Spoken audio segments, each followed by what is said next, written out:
റസൂലുള്ളാഹ്, ലാ ഇലാഹ ഇല്ലല്ലാഹ് വ അന റസൂലുള്ളാഹ്. അത് മാത്രം അവരെ പ്രകോപിപ്പിച്ചു. ആ സമയത്ത് കഅബാലയത്തിന്റെ പൂജാരിയായിരുന്ന അല്ലാഹുവിന്റെ ഹബീബിന്റെ എളാപ്പയായ ആ അബൂലഹബ് ചാടിയിറങ്ങിയിട്ട് തബ്ബല്ലക യാ മുഹമ്മദ് അലിഹാദാ ജമഅതനാ, ഇതിനാണോടാ നീ ഞങ്ങളെ വിളിച്ചുകൂട്ടി, നീ നശിച്ചു പോകട്ടെ എന്നൊരൊറ്റ വാക്ക് പറഞ്ഞപ്പോഴേക്ക് തബ്ബത് യദാ അബീ ലഹബ് സൂറത്തിറങ്ങുകയാണ്. ഞാൻ വിശദീകരിക്കുന്നില്ല.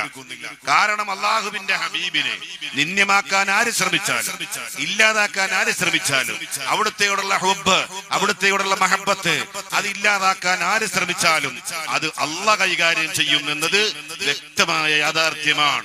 അതുകൊണ്ട് തന്നെ അല്ലാഹു തആല ഹബീബായ റസൂലുള്ളാഹി സ്വല്ലല്ലാഹു അലൈഹി വസല്ലമയെ വളരെ വ്യക്തമായി തബ്ബത്ത് സൂറത്തിലൂടെ സ്നേഹിക്കുകയാണ്. അള്ളാഹുവിന്റെ ഹബീബിനെ പോറലേൽപ്പിക്കാൻ ശ്രമിക്കുന്നവനെ അള്ളാഹ് കൈകാര്യം ചെയ്യുകയാണ്. നമ്മൾ അങ്ങനെയാ സ്നേഹിക്കേണ്ടത്.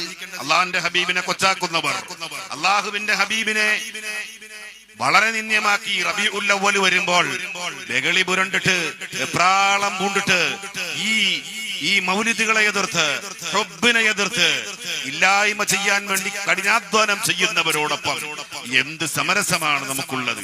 ഒരു ബിദ്അത്തുകാരൻ എന്റെ കൂടെ ഉണ്ടാകുന്നത്, എന്റെ കൂട്ടുകാരനാവുന്നത്, ഒരു ബിദ്അത്തുകാരൻ അവനുമായി ഞാൻ കൂടുതൽ അടുക്കുന്നത്, അവനോടൊപ്പം ഇരുന്ന് ഭക്ഷണം കഴിക്കുന്നത്, അവനോടൊപ്പമുള്ള സമ്പർക്കം അത് റസൂലുള്ളാഹി സ്വല്ലല്ലാഹു അലൈഹി വസല്ലമ തങ്ങളോടുള്ള ഹുബ്ബിനെതിരാണ് എന്ന് പരിശുദ്ധ ഖുർആൻ വളരെ വ്യക്തമായി തന്നെ പഠിപ്പിക്കുകയാണ്. ഞാൻ ദീർഘിപ്പിക്കുന്നില്ല, ഞാൻ അതിന്റെ കഴമ്പ് മാത്രം പറഞ്ഞങ്ങ് നിർത്തുകയാണ്. എന്റെ പ്രിയമുള്ളവരെ, ഖദ് നറാ തഖല്ലുബ വജ്ഹിക ഫിസ്സമാ ഫലനുവല്ലിയന്നക ഖിബ്ലതൻ തർലാഹാ ഫവല്ലി വജ്ഹക സത്റൽ മസ്ജിദിൽ ഹറാം. മസ്ജിദുൽ ഹറാമിലേക്ക് അള്ളാഹുവിന്റെ ഹബീബിന്റെ സുജൂദ് പോകണമെന്ന് അവിടുത്തെ ആഗ്രഹം അള്ളാഹ് അറിഞ്ഞിട്ട് അതാ മസ്ജിദുൽ ഖിബ്ലത്തൈനി എന്ന് മദീനയിലുള്ള മസ്ജിദുൽ ഖിബ്ലത്തൈനി എന്ന് പറയുന്ന ആ മസ്ജിദിൽ അവിടുന്ന് ഒരൊറ്റ ഖിബ്ല ബൈത്തുൽ മുഖദ്ദസിലേക്ക് തിരിഞ്ഞു നിന്ന ജൂതന്മാരെ ഈ ഇസ്ലാമിലേക്ക് ആകർഷിപ്പിക്കാൻ അള്ളാഹുവിന്റെ നിശ്ചയപ്രകാരം തിരിഞ്ഞു നിന്ന് ആ ബൈത്തുൽ മുഖദ്ദസിലേക്ക് അള്ളാഹുവിന്റെ ഹബീബ് തിരിഞ്ഞു നിൽക്കുന്നു. പക്ഷെ അള്ളാഹുവിന്റെ ഹബീബിന്റെ ആഗ്രഹവും തൃപ്തിയും അത് കഅബാലയമാണ്. ആദം നബി അലൈഹിസ്സലാം ഉൾപ്പെടെയുള്ള അംബിയാ മുർസലീങ്ങൾ തിരിഞ്ഞു നിന്ന തവാഫ് ചെയ്ത പരിശുദ്ധ കഅബാലയം അതിലേക്ക് തിരിഞ്ഞു നിൽക്കാൻ അള്ളാഹുവിന്റെ ഹബീബിന്റെ ആഗ്രഹമായിരുന്നു. അല്ലാഹു തആല പരിശുദ്ധ ഖുർആനിൽ പറയുകയാണ്, ഖദ് നറാ തഖല്ലുബ വജ്ഹിക ഫിസ്സമാഇ, ഓ നബിയേ താങ്കൾ ആകാശത്തിലേക്ക് ഇടയ്ക്കിടയ്ക്ക് കണ്ണ് നടുന്നത് ഞങ്ങൾ ഞാൻ കാണുന്നുണ്ട്. ഫലനുവല്ലിയന്നക ഖിബ്ലതൻ തർലാഹാ, താങ്കൾ ഇഷ്ടപ്പെടുന്ന, താങ്കൾ തൃപ്തിപ്പെടുന്ന ആ കഅബാലയത്തിലേക്ക് താങ്കളെ നമ്മൾ തിരിക്കുക തന്നെ ചെയ്യും നബിയേ.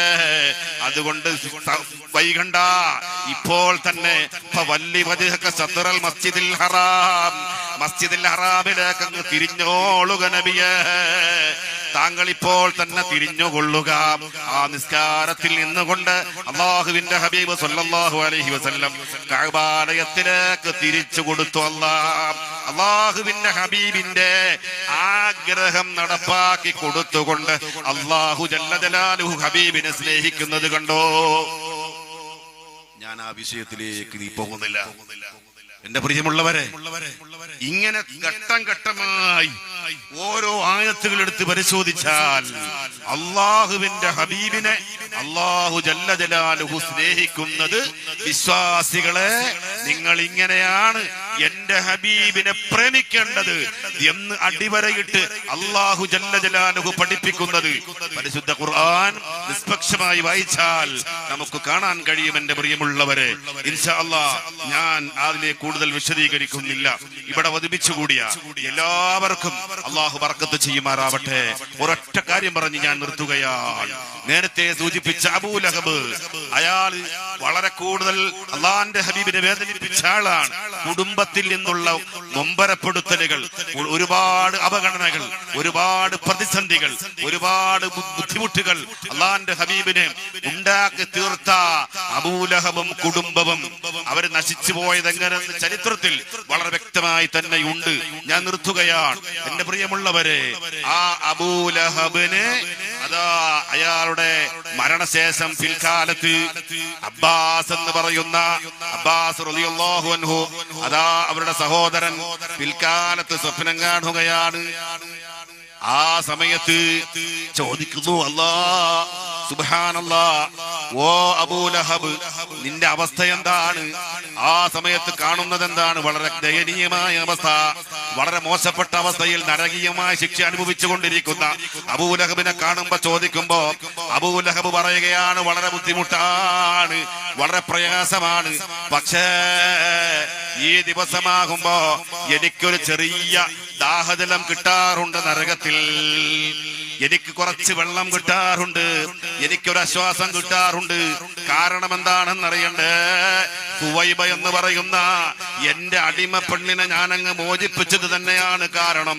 മറ്റൊന്നുമല്ല, അബ്ദുള്ള എന്നവരുടെ മകൻ പ്രസവിക്കപ്പെട്ടപ്പോൾ പിന്നീട് പ്രവാചകനാകുമെന്ന ഒരു ചിന്തയുമില്ല, അറിയാത്ത, എന്നിട്ട് പോലും ഒരു ആൺകുട്ടിയാണെന്ന് സുവൈബ എന്ന് പറഞ്ഞപ്പോ ആ സുവൈബയെ സന്തോഷാധിക്യം കൊണ്ട് ഞാനങ്ങ് തലാക്ക് ചൊല്ലി, അങ്ങ് ഇത്തുക്ക് ചൊല്ലി ഞാനങ്ങ് ഒഴിവാക്കി കൊടുത്തു, മോചിപ്പിച്ചു.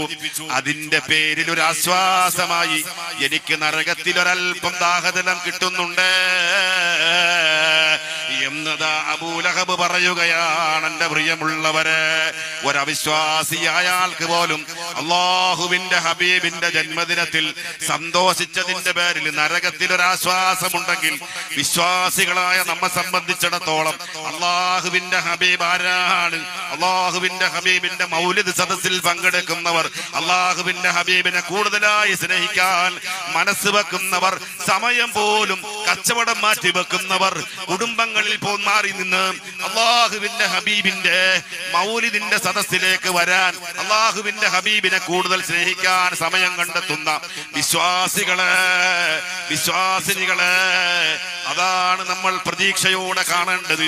അവിശ്വാസിക്ക് പോലും അള്ളാഹു ആ ഹബീബിന്റെ ജന്മദിനത്തിൽ സന്തോഷിച്ചതിന്റെ പേരിൽ പ്രതിഫലം കൊടുക്കുന്നുണ്ടെങ്കിൽ, ആശ്വാസം കൊടുക്കുന്നുണ്ടെങ്കിൽ നമുക്കും പ്രതീക്ഷ അർപ്പിക്കാം. അള്ളാഹു നമുക്കൊക്കെ ആ ഹബീബിന്റെ ദർബാറിൽ അവിടുത്തെ ചാരത്ത് ചെന്ന് നിന്ന് ഹബീബിനോ കടക്കുന്ന സ്വർഗത്തിന്റെ ഏതെങ്കിലും ഒരു പരിസരത്തൊന്ന് സംബന്ധിക്കാൻ അള്ളാഹു തൗഫീഖ് ചെയ്യുമാറാവട്ടെ.